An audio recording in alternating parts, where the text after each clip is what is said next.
Loey. Today's Princess Week video is going to be my Belle inspired tutorial. I always loved Belle growing up. She was the smart one, which I don't know, a lot of my friends didn't like her, but actually growing up, Belle was probably my favorite. I don't really know, maybe not my total favorite, but she was way up there. I felt like she would have a pretty natural, classic look. Like, she's a very all-American kind of beauty, and I wanted to do something that would really reflect how strong and how brave she was, kind of with these darker neutral colors, but still stay classic and kind of true to her character. So if you want to know how to get this look, then keep watching. For now, I've just kind of clipped my bangs out of my face. I've done all of my base makeup, my foundation and stuff. If you would like to see a current foundation routine for me, I will go ahead and link one below. I'm using very similar products to that, just kind of a lightweight foundation so it looks nice and natural. And now I'm going to go in and prime my eyes with my Maybelline Color Tattoo Metal Cream Eyeshadow in Barely Branded. Just using my fingers, I'm going to blend that from my lids all the way up to my brow bone. When I think of Belle and a makeup look to go in conjunction with her, I definitely think neutral colors. Something basic but still strong, because she has a very strong-willed personality. So I'm actually going to be using my Naked 2 palette. Right now I'm using Suspect, and I've just got that on a concealer brush, and I'm patting that all over the lid, kind of keeping this very most inner part here clean and not worrying too much about the outer corner because a different shade is going to go out there. Taking a very dense and kind of thick crease brush, it doesn't have a whole lot of give. It's almost like a pencil brush in crease form, if that makes sense. I'm going to go into this color, which is called Snakebite. It is much darker than Suspect.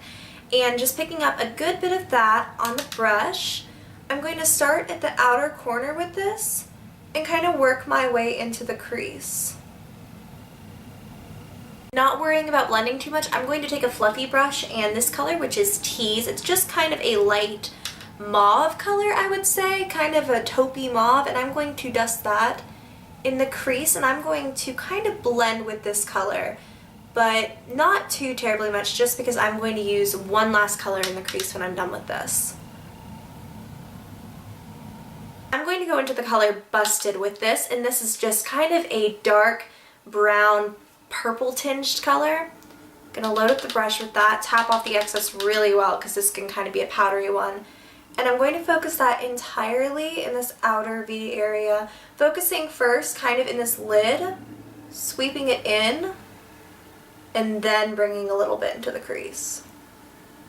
So now for those of you who are thinking, oh my god, what is this hot mess on her face, we are going to blend. I'm first taking my crease brush without any powder or product on it at all, and this is what I just kind of applied mauve, what I applied Tease with, and I'm just going to blend through my crease. Taking an angled fluffy brush, I'm just going to very lightly kind of blend at the outer edges of this, make it a little bit softer and a bit more seamless when I put on a highlight. A smaller pencil brush now, I'm going back into Snakebite, that kind of dark brown, and I'm going to start at the outer edge of the lower corner with this and just kind of work my way in.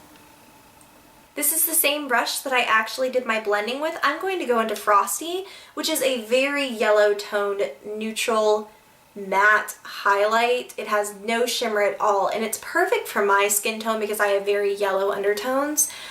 If you don't, I would probably suggest something, you could even use your face powder for this, but I'm just going to very lightly put this under the brow. Using a fluffy brush, I'm going to go into Booty Call, which is a light shimmery pink, and I'm going to take the world's, I actually got a bit too much, smallest amount of this right under the brow, so not really blending with this, just dabbing it right under that brow bone to give it a little bit of lift and make it look neater. Also placing this just on the very innermost corners of the eye, blending into Suspect. This is a Real Techniques detail brush. I'm going back into Booty Call with it and putting this right on the inner corners just to brighten them and make them look bigger. This is the Kat Von D Autograph Eyeliner in Pure Amour. It is a matte black eyeliner, and I'm going to put this on my upper lash line.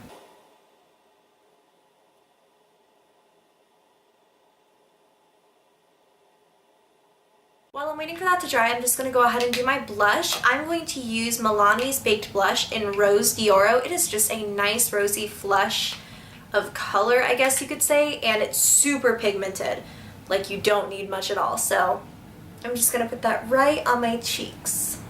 That blush definitely contains shimmer, so you wouldn't have to add a separate highlight if you didn't want to, but shimmer doesn't scare me. So I am using MAC's Lightscapade Mineralized Skin Finish and a stippling brush.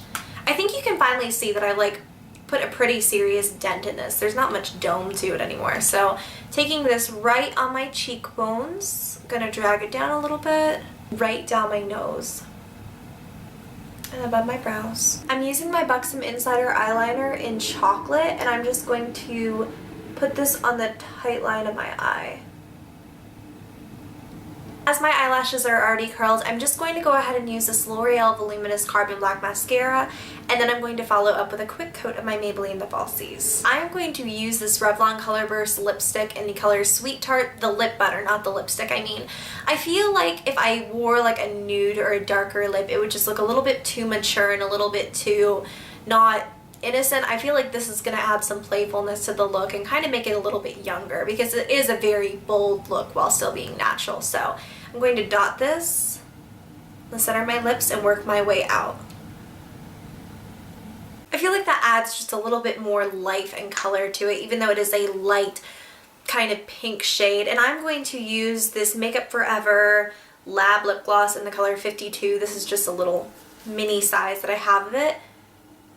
And I'm going to dab that right in the center of the lips and kind of focus it there. Now just going to let down the hair and we are done. For my hair, I just kind of curled it and then I left it down. I thought that this look looked really pretty with my hair up and back as well, but it is like noon where I am right now, and I felt like having my hair back was a little bit too nighttime. Even like in a ponytail, it just looks a little bit too nighttime. So I left it down for now.